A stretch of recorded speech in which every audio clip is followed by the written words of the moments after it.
दोस्तों आज मैं ऐसी 2 कहानियों के बारे में बताऊँगा आपको, जिनसे आपकी ज़िंदगी में 1 तो परसेंट तो अंदर आएगा। आएगा, ज़रूर आएगा, लेकिन इन कहानियों को आप ध्यान से सुनें और समझें कि मैं इन कहानियों में क्या बताऊँगा। एक कहानी होगी गुब्बारे के बारे में और एक कहानी होगी हीरों से भरे खेत के बारे में। तो बात करते हैं, स्टार्ट करते हैं इस वीडियो को और सुनते हैं इस वीडियो को सही। एक आदमी मेले में गुब्बारे बेचकर गुज़र-बसर करता था। उसके पास लाल, पीले, नीले, हरे, इसके अलावा कई रंगों के गुब्बारे थे। जब उसकी बिक्री कम होने लगती तो वह हीलियम गैस से भरा एक गुब्बारा हवा में उड़ा देता था। बच्चे जब उस उड़ते गुब्बारे को देखते तो वैसे ही गुब्बारे पाने के लिए आतुर हो उठते। वे उसके पास गुब्बारे खरीदने के लिए पहुंच जाते। उस आदमी की बिक्री फिर से बढ़ने लगती। उस आदमी की बिक्री जब भी घटती वह उसे बढ़ाने के लिए गुब्बारे उड़ाने का यही तरीका अपनाता। एक दिन गुब्बारे वाले को महसूस हुआ कि कोई उसके जैकेट को खींच रहा है। उसने पलट कर देखा तो वहाँ एक बच्चा खड़ा था। बच्चे ने उससे पूछा, अगर आप हवा में किसी काले गुब्बारे को छोड़ें तो क्या वह भी उड़ेगा? बच्चे के इस सवाल ने गुब्बारे वाले के मन को छू लिया। बच्चे की ओर मुड़ कर उसने जवाब दिया कि बेटे, गुब्बारे अपने रंग की वजह से नहीं बल्कि उसके अंदर भरी चीज़ की वजह से उड़ता है। दोस्तों यहाँ कितनी अच्छी समझने वाली बात है कि कोई भी चीज़ होती है दोस्तों, वो उसके अंदर भरी चीज़ की वजह से उड़ती है। अपनी लाइफ पे देख लें, अपन अपनी लाइफ पे इस चीज़ को अपन डाल कर देखें कि अपने अंदर भरा क्या है ना। ये गुब्बारे के अंदर भरा क्या है? अपना रंग कैसा हो, अपना गोरा हो, काला हो, लंगड़े हो, लूढ़े हो, उससे मैटर नहीं करता दोस्तों। अपने अंदर क्या है? अपने अंदर एक ड्रीम है, ड्रीम भरा हुआ है अपने अंदर कि मुझे वो चीज़ पानी है, तो उसके लिए मुझे जद्दोजहद करनी पड़ेगी, उसके लिए मुझे मेहनत करनी पड़ेगी दोस्तों। इसी प्रकार से ये कहानी हमको बहुत सीख देती है। चलते आगे इस कहानी में हमें क्या सिखाती है। हमारी ज़िंदगी में भी यही उसूल लागू होता है। अहम चीज़ हमारी अंदरूनी शख्सियत है। हमारी अंदरूनी शख्सियत ही की वजह से हमारा जो नज़रिया बनता है वही हमें ऊपर उठाता है। हार्वर्ड विश्वविद्यालय के एक प्रोफेसर वहाँ के विलियम जेम्स का कहना है कि हमारी पीढ़ी की सबसे बड़ी खोज यह है कि इंसान अपना नज़रिया बदल कर अपनी ज़िंदगी को बेहतर कर सकता है। दोस्तों हार्वर्ड विश्वविद्यालय के जो प्रोफेसर हैं वो ये बात कह रहे हैं आपसे कि हमारी पीढ़ी की सबसे बड़ी खोज है कि इंसान अपना नज़रिया बदल कर अपनी ज़िंदगी को बेहतर बना सकता है। आगे बात करते हैं, हमारा नज़रिया ही हमें कामयाबी दिलाता है। आगे बढ़ते हैं। हार्वर्ड विश्वविद्यालय द्वारा कराए गए एक अध्ययन के मुताबिक 85% मौक़ों पर किसी इंसान को नौकरी या तरक्की मिलती है ना, जबकि अक्लमंदी या खास तथ्यों और आंकड़ों की जानकारी की वजह से केवल 15% मौक़ों पर ही लोगों को नौकरी मिलती है। ताज्जुब की बात है कि ज़िंदगी में कामयाबी दिलाने के तथ्यों और आंकड़ों की केवल 15% ही हिस्सेदारी होती है, पर शिक्षा की मद की सारी रकम इन्हीं चीज़ों को पढ़ाने में खर्च की जाती है। आगे बात करते हैं। मैं इस पुस्तक को पढ़ रहा हूँ, उस पुस्तक का नाम है आपकी जीत है, जीत है आपकी। नाम की यह पुस्तक कामयाबी के 85% के बारे में ही है दोस्तों। अंग्रेजी में भाषा में एटीट्यूड नज़रिया सबसे महत्वपूर्ण लफ्ज़ है। ये ज़िंदगी के हर पहलू पर असर डालता है, यहाँ तक कि आदमी की निजी और व्यवसायिक ज़िंदगी पर भी। क्या कोई आदमी अच्छे नज़रिए के बिना अच्छा अफसर बन सकता है? क्या कोई छात्र अच्छे नज़रिए के बिना अच्छा छात्र बन सकता है? क्या माँ बाप, शिक्षक, सेल्समैन, बल्कि कर्मचारी या कोई भी हो व्यक्ति अच्छे इंसान बन सकता है क्या? इसके बारे में बात करते हैं। हमारा क्षेत्र चाहे जो भी हो, कामयाबी की बुनियाद तो नज़रिया ही है दोस्तों। हम स्टूडेंट हैं, हम पढ़ा रहे हैं, चाहे हम बिजनेस फील्ड में उतर रहे हैं, चाहे हम कोई किरदार निभा रहे हैं, चाहे कॉमेडी कर रहे हैं, कोई भी क्षेत्र हो, हमारा नज़रिया ही, हम लोगों को किस प्रकार देखते हैं, हम अपने करियर को किस प्रकार देखते हैं, वो नज़रिया ही होता है, हमारा एटीट्यूड ही होता है वो। अगर कामयाब होने के लिए नज़रिए की इतनी ही अहमियत है तो क्या हमें ज़िंदगी के बारे में अपने नज़रिए की जांच परख नहीं करनी चाहिए? क्या हमें खुद से ये सवाल नहीं करना चाहिए कि हमारा नज़रिया हमारे मकसद पर कैसे असर डाल सकता है? आगे बात करते हैं, अपन हीरो वाली कहानी पढ़ते हैं। अब हीरो से भरा खेत है। हफीज अफ्रीका का एक किसान था।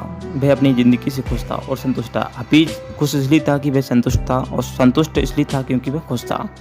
एक दिन एक अक्लमंद आदमी उसके पास आया और उसने हफीज को हीरो के महत्व और उससे जुड़ी ताकत के बारे में बताया। उसने हफीज से कहा कि अगर तुम्हारे पास अंगूठे जितना भी बड़ा हीरा हो तो तुम पूरा शहर खरीद सकते हो, और अगर तुम्हारे पास मुट्ठी जितना बड़ा हीरा हो तो तुम अपने लिए पूरा देश ही खरीद लो। वह अक्लमंद आदमी इतना कहकर वहाँ चला गया। उस रात हफीज तो सो नहीं सका। वह असंतुष्ट हो चुका था, इसलिए उसकी खुशी भी ख़त्म हो चुकी थी। दूसरे दिन सुबह होते ही हफीज ने अपने खेतों को बेचने और अपने परिवार की देखभाल का इंतजाम किया। हीरो खोजने के लिए रवाना हो गया। वह हीरो की खोज में पूरा अफ्रीका में भटकता रहा, पर उन्हें पा नहीं सका। उसने उन्हें यूरोप में भी ढूंढा और पर भी वहाँ भी नहीं मिले। स्पेन पहुंचते पहुंचते वह मानसिक शारीरिक और आर्थिक स्तर पर पूरी तरह टूट चुका था। वह इतना मायूस हो चुका था कि उसने बार्सिलोना नदी में कूदकर खुदकुशी कर ली। दोस्तों वो व्यक्ति अक्लमंद था। वो किसी व्यक्ति को किस प्रकार से मतलब अच्छा व्यक्ति था, वो खुश था अपनी लाइफ से, लेकिन उसको क्या वो डगमगा गया। उसको बोला गया कि हीरा एक ऐसी चीज़ है, इससे आप अपना पूरा शहर खरीद सकते हो, पूरा देश खरीद सकते हो, अगर आपके पास मुट्ठी भर हीरा है तो। ज़िंदगी में यही नियम लागू होता है दोस्तों। हमें भी लोग ऐसे टॉर्चर करते हैं, इसी प्रकार हम जो कर रहे होते हैं उनको ना बताते हुए हमें ऐसी चीज़ों के बारे में बताए जाते हैं कि यार तुम ये क्या कर रहे हो, तुम्हें तो वहाँ जाना चाहिए, वहाँ कर ये करना चाहिए, वो करना चाहिए, लेकिन हम उन लोगों की बात को नहीं मानना चाहिए, है ना। आगे पढ़ते हैं इस कहानी में हमें क्या सीख मिलती है, आगे और पढ़ते हैं। इधर जिस आदमी ने हफीज के खेत खरीदे थे, वह एक दिन उन खेतों से होकर बहने वाले नाले में अपने ऊँटों को पानी पिला रहा था। तभी सुबह के वक्त उग रहे सूरज की किरणें नाले के दूसरी ओर पड़े एक पत्थर पर पड़ी। वह इंद्रधनुष की तरह जगमगा उठी। ये सोचकर वह पत्थर उसकी बैठक में अच्छा देखेगा, उसने उठ से उठा कर अपनी बैठक में सजा दिया। उसी दिन दोपहर में हफीज को हीरो के बारे में बताने वाला आदमी खेतों के इस नए मालिक के पास आया और उसने जगमगाते हुए पत्थर को देखकर पूछा, क्या हफीज लौट आया है? नए मालिक ने जवाब दिया, नहीं, लेकिन आपने ये सवाल क्यों पूछा है मेरे से? अक्लमंद आदमी ने जवाब दिया, क्योंकि ये हीरा है और मैं उन्हें देखते ही पहचान जाता हूँ। नए मालिक ने कहा कि नहीं, ये तो मैजिक पत्थर है, मैंने इसे नाले के पास से उठाया है। आइए मैं आपको दिखाता हूँ कि वहाँ ऐसे बहुत सारे पत्थर पड़े हुए हैं। उन्होंने वहाँ उसके नमूने के तौर पर बहुत सारे पत्थर उठाए और उन्हें जांचने परखने के लिए भेज दिया। जो पत्थर हीरे ही साबित हुए। उन्होंने पाया कि उस खेत में दूर दूर तक हीरे दबे हुए हैं। दोस्तों देखो कि जो खेत का मेन मालिक था उसने तो आत्महत्या कर लिया, लेकिन क्या उसका नजरिया नेगेटिव था? दूसरे व्यक्ति की उसने बात मानी, है ना। और जो नए मालिक था खेत का, उसने देखो उसका नजरिया अच्छा था और मतलब हीरो से भरे उसके पास एक खेत आ गया। दोस्तों भले जो कहानी झूठी हो सच्ची उससे मतलब नहीं, लेकिन हमें सीखने की बात होनी चाहिए। हालांकि आजकल हीरो से भरा खेत कहीं नहीं है, कहानी अपन को सिर्फ समझना है इसको, है ना। आइए इस कहानी से हमें क्या सीख मिलती है, 4-5 पॉइंट से अपन बात करते हैं। इस कहानी से हमें क्या सीख मिलती है, इससे हम 6 सीख ले सकते हैं। कौन कौन सी मिलती हैं वो देखते हैं अपन। जब हमारा नजरिया सही होता है तो हमें महसूस होता है कि हम हीरों से भरी हुई ज़मीन पर चल रहे हैं और मौके हमेशा हमारे पांव तले दबे हुए हैं।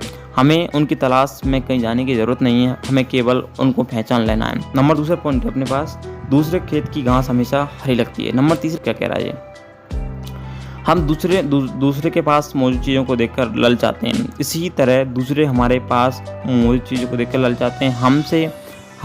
हमसे अपनी जगह की अदला बदली करने का मौका हासिल करके उन्हें खुशी होगी। नंबर 4 है, जिन्हें मौके की पहचान नहीं होती उन्हें मौके का खटखटाना भी शोर लगता है। नंबर 5 है, मौका जब आता है तो लोग उसकी अहमियत नहीं पहचानते और जब मौका चला जाता है तो उसके पीछे भागते हैं लोग। नंबर 6 है, कोई मौका दोबारा नहीं खटखटाता। दूसरा मौका पहले वाले मौके से बेहतर या बदतर हो सकता है, पर ठीक वाले मौके जैसा नहीं हो सकता। इसलिए सही वक्त पर सही फैसला लेना ज़रूरी होता है। गलत वक्त पर लिया गया सही फैसला भी कभी कभी गलत साबित हो सकता है। दोस्तों ये कहानी हमको क्या शिक्षा देती हैं दोनों इन कहानियों को, भले आप वीडियो को दोबारा सुन सकते हैं और अच्छी तरीके से समझ सकते हैं।